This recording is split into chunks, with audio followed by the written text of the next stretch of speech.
জাতীয়তাবাদী ছাত্রদল ঢাকা বিশ্ববিদ্যালয়কে একটা রাজনৈতিক ক্যাম্পাস নয়, বরং একটা একাডেমিক ক্যাম্পাস হিসেবে দেখতে চাই। ঢাকা বিশ্ববিদ্যালয়ে 5 আগস্ট পরবর্তীতেই শিক্ষার্থীরা ব্যাপকভাবেই ডাকসুর কথা বলতে শুরু করে এবং আসলে শিক্ষার্থীরা এর জন্য উন্মুখ হয়েছিল এবং তফসিল ঘোষণার পর থেকেই বিভিন্ন পর্যায়ের প্রার্থীদের মধ্যে এবং ভোটারদের মধ্যে ব্যাপক উদ্দীপনা ছিল। আমরা এখন পর্যন্ত শিক্ষার্থীদের মধ্যে সেই তৎপরতা দেখছি, তারাও আন্তরিকতার সাথে আমাদের গ্রহণ করছেন, প্রার্থীরা প্রচারণা করছেন, ভোটাররাও তাদের পছন্দের প্রার্থীকে বাছাই করছেন। আমরা সবসময় সাংগঠনিক রাজনীতিতে অভ্যস্ত এবং আমরা শিক্ষার্থীদের দাঁড়ে যাওয়ার চেষ্টা করছি। যেখানে শিক্ষার্থীদের সমাগম হয় সেখানে আমরা যাচ্ছি, তাদের সাথে কথা বলছি এবং আমাদের যে ফর্মালিটিসগুলো আছে সেগুলো আমরা অনুসরণ করছি। এখনও যেহেতু প্রচারণা শুরু হয়নি আনুষ্ঠানিকভাবে, সুতরাং আমাদের আসলে বিভিন্ন সীমাবদ্ধতা রয়েছে। RICL TMX, যুগের পর যুগ স্থাপনা থাকে মজবুত। আপনাদের জন্য আমরা প্যানেল ভিত্তিক সবাই একসাথে ইশতেহার ঘোষণা করব এবং সেই ইশতেহার ভিত্তিক আমরা কাজ করব। কিন্তু আমরা আবাসন সংকট, খাদ্য সমস্যা, এই দুইটাকে অত্যন্ত গুরুত্বপূর্ণ মনে করি। নারী শিক্ষার্থীদের জন্য আবাসন একটা খুবই গুরুত্বপূর্ণ বিষয়, তাদের স্বাস্থ্য সুরক্ষা নিশ্চিত করা।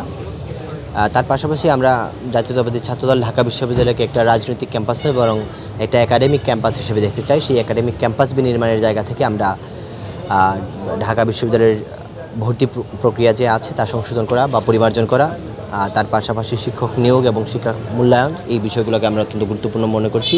ঢাকা বিশ্ববিদ্যালয়ের নারী হলগুলোতে আরও কিছু সমস্যা বিদ্যমান রয়েছে, যেমন নারী শিক্ষার্থীরা ইচ্ছা করলেও যে হলে অ্যালটেড তার বাইরে অন্য কোনো হলে যেতে পারেন না, এটা তাদের একটা বড় বার্ডেন। তাছাড়া আমাদের যে ক্যাম্পাসের বাইরে যে 3টা হলগুলো আছে সেগুলোতে নারীদের স্বাস্থ্য সমস্যা অত্যন্ত প্রবল। যদি কোনো নারী শিক্ষার্থী অধিক রাত্রে অসুস্থ হন, তাদের সেবা দেওয়ার কোনো প্রক্রিয়া নেই এবং কিছু হলে এই ধরনের প্রবণতা আছে যে হলগুলোর ভেতরে নির্দিষ্ট সময়ের পর মুভ করার বিষয় নিয়েও অনেক রেস্ট্রিকশন আছে। সেই সব একদম খাঁচাবন্দি করে রাখার যে বিষয়গুলো, সেগুলো থেকে আমরা নারী শিক্ষার্থীদের মুক্তি দিতে চাই।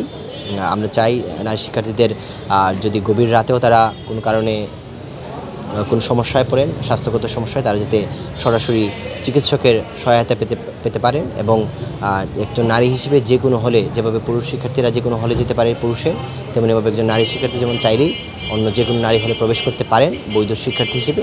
আমরা ঢাকা বিশ্ববিদ্যালয়ের প্রশাসনকে সেই বিষয়ে, জাতীয়তাবাদী ছাত্রদল নির্বাচিত নেতৃবৃন্দ সেই বিষয়ে কাজ করবেন।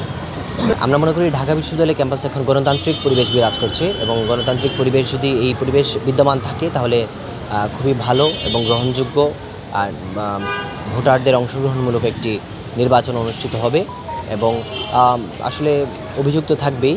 সেখানে একজন প্রার্থী চাইলেও হয়তো সবগুলা নিয়ম মানতে পারেন না।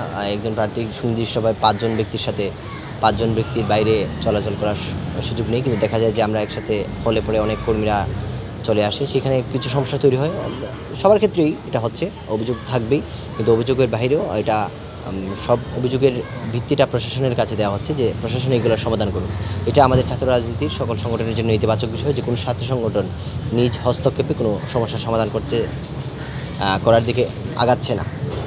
আমরা এখন পর্যন্ত মনে করি না যে নতজানু কোনো অবস্থান বিশ্ববিদ্যালয় প্রশাসন নিয়েছে, কিন্তু নির্বাচনের আগে বিশ্ববিদ্যালয়ের প্রশাসনের কিছু পদক্ষেপ আমাদের পক্ষপাতমূলক মনে হয়েছে। কিন্তু এখন পর্যন্ত বিশ্ববিদ্যালয় প্রশাসন ডাকসুকে কেন্দ্র করে কোনো ধরনের সরাসরি ইতিবাচক বা কোনো পার্টির পক্ষে কোনো পদক্ষেপ নেয়নি।